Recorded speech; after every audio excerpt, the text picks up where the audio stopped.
Hi friends, welcome to Tatvik Kanaka vlogs. ఈరోజు video వచ్చేసి వంకాయ కర్రీ ఎలా ప్రిపేర్ చేసుకోవాలో చూద్దాం. దానికి ముందుగా స్టవ్ వెలిగించుకుని గిన్నె పెట్టుకున్నానండి.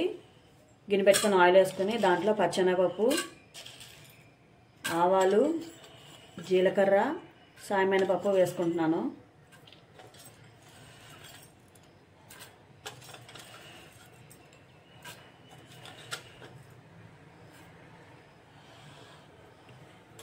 ఇవి వేసినట్టు కొంచెం ఇవి వేగాలండి.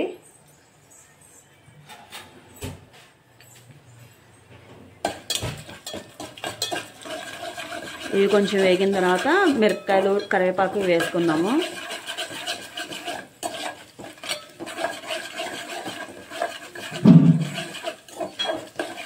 మిరపకాయలు త్వరగా వేగిపోతాయి కదండి, మిరపకాయలు కరివేపాకు త్వరగా వేగిపోతాయి కాబట్టి ఫస్ట్ ఇవి వేయించుకున్నాక అప్పుడు కరివేపాకు తెచ్చుకున్నాము.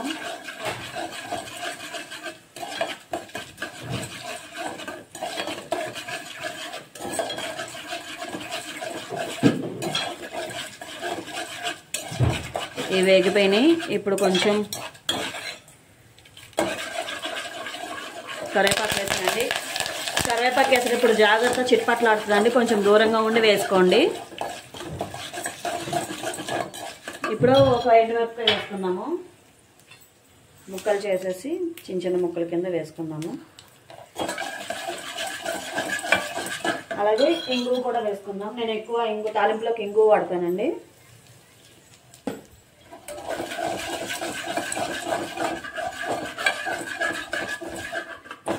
ఇవి వేగిన తర్వాత ఇప్పుడు ఉల్లిపాయలు వేసుకుందాం. ఉల్లిపాయలు ఇలా సన్నగా చిన్న చిన్న ముక్కలు చేసుకున్నానండి, స్లైస్గా పోసుకున్నాను. ఇవి వేసేస్తున్నాను. అలాగే ఇది కొంచెం మగ్గటానికి కొంచెం లైట్గా ఉప్పు, పసుపు వేస్తున్నానండి. కొంచెం నేను రాళ్ళు ఉప్పు వేసుకుంటున్నాను. రాళ్ళు ఉప్పు అలాగే కొంచెం పసుపు వేసుకుంటున్నాను. ఇది ఒకసారి కలిపేసుకుందాము.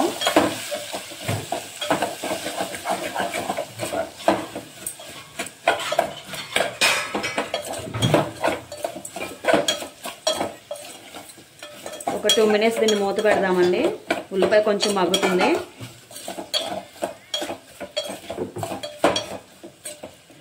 ఇప్పుడు దీన్ని ఒక 2 or 3 మినిట్స్ మూత పెడదాము.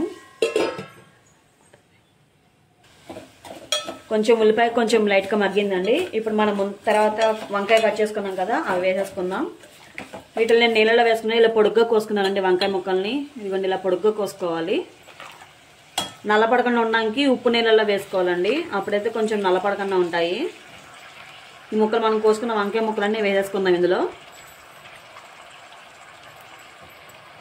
ఇది ఒకసారి కలిపేసి మూత పెడదామండి దీనిపైన.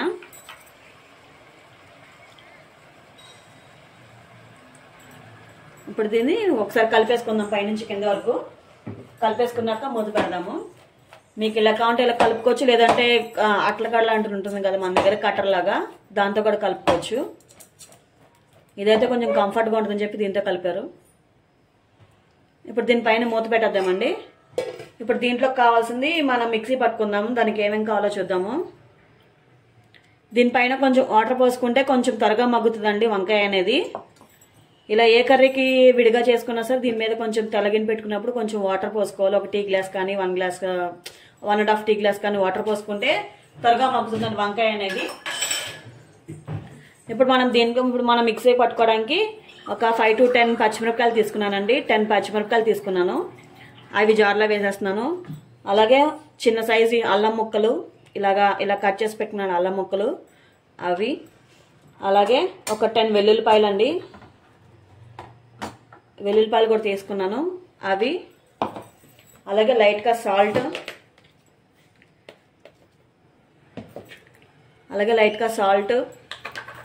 అలాగే కొంచెం జీలకర్ర వీటి వేసుకుంటే కొంచెం కొత్తిమీర కూడా వేసుకోవచ్చండి. దీంట్లో కొత్తిమీర వేసుకుని మిక్సీ పట్టేసుకుందాం. ఇప్పుడు దీన్ని మిక్సీ పట్టాక కచ్చాపచ్చగా కాకుండా కొంచెం మెత్తగా కూడా పట్టుకోవచ్చండి. ఇది మీకు మిక్సీ పట్టాక చూపిస్తాను. ఇప్పుడు దీంట్లో కొంచెం కొత్తిమీర వేసి గ్రైండ్ చేసుకుందాం. చూడండి, ఇలా గ్రైండ్ చేసుకోవాలి కోర్సుగా. ఇలా గ్రైండ్ చేసుకున్న దాన్ని మనం వంకాయలు మగ్గిన తర్వాత టమాటా వేసినప్పుడు లాస్ట్లో మనం ఇది వేసుకుని కొంచెంసేపు పొయ్యి మీద పెట్టుకొని మగ్గించుకోవాలండి. ఇప్పుడు టేస్ట్ బాగుంటుంది. వంకాయ మగ్గిపోయిందండి. వంకాయ మగ్గిన టమాటాలు వేసాను. ఇది ఒక 5 to 10 minutes కూడా మగ్గి పెడదాము టమాటాలు.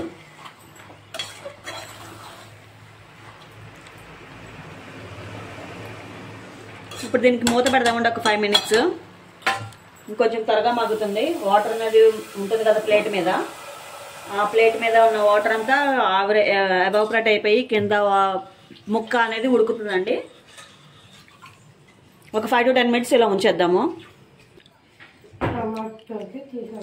చూడండి ఇప్పుడు చూద్దామని ఉడికిందో లేదో. చూడండి ఇందాక కొన్ని నీళ్ళు ఎక్కువ ఉన్నాయి కదా, ఇప్పుడు నీళ్ళు ఎవాపరేట్ అయిపోయినాయి. చూడండి ఇందులో కూడా వాటర్ కూడా ఆ ముక్క పైన పెట్టిన వాటర్కి కింద అంతా వాటర్ లాగా వస్తుందండి ముక్కలకి, ఎవాపరేట్ అయిపోయి. ఇది ఉడికిందండి. ఇప్పుడు కొంచెం ఉడికింది టమాటా అనేది. మనం ఇప్పుడు ముందుగా తీసుకుని గ్రైండ్ చేసి పెట్టుకున్న పచ్చిమిరపకాయలు ఉంది కదా, ఆ పేస్ట్ వేసుకుందాము.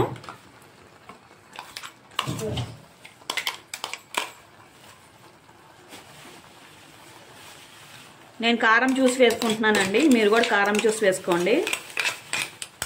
కొన్ని పచ్చిమిరపకాయలు కారం ఉంటాయి కదా, అందుకని చెప్పి కొంచెం చూసి వేసుకోండి.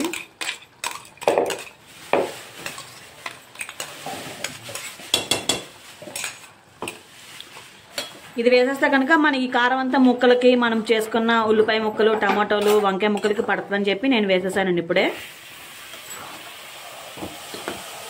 ఇప్పుడు దీన్ని ఒకసారి ఫుల్గా కలుపుకుందాం కారం అంతా పట్టేటట్టు.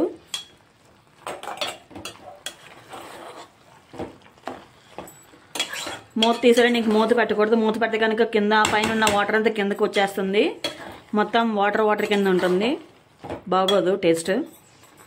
ఇది ఒకసారి బాగా ఫుల్గా కలుపుకొని ఒక 5 minutes మూత పెట్టకుండా ఇలా ఉంచేసుకుందాం. మూత తీసేసి ఒక 5 minutes ఇలా ఉడికిస్తే టేస్ట్ బాగుంటుందండి. చూడండి కూర అంతా ఉడికిపోయింది. ఇప్పుడు దీన్ని స్టవ్ ఆఫ్ చేస్తున్నానండి. స్టవ్ ఆఫ్ చేసి మనం వేరే గిన్నెకి సర్వ్ చేసుకుందాం. ఇది కనుక ఇలా ఉంచుకనుక ఒక కంట్ర వస్తుంది. కంట్ర అంటే కొంచెం బగరగా వస్తుంది, టేస్ట్ మారిపోతుంది. అందుకని చెప్పి వేరే గిన్నెలోకి తీసేస్తున్నాను.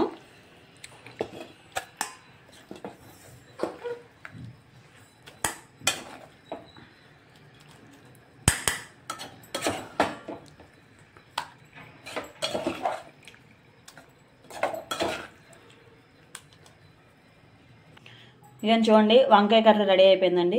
ఇది వేడివేడి అన్నంలో నెయ్యి వేసుకుని దీంట్లో కాంబినేషన్ ముద్దపప్పు కూడా వేసుకుంటే బాగుంటుందండి. థ్యాంక్ యూ అండి. Please subscribe to my channel. మరొక కొత్త వీడియోతో మీ ముందుకు వస్తాను. Thank you. Bye bye.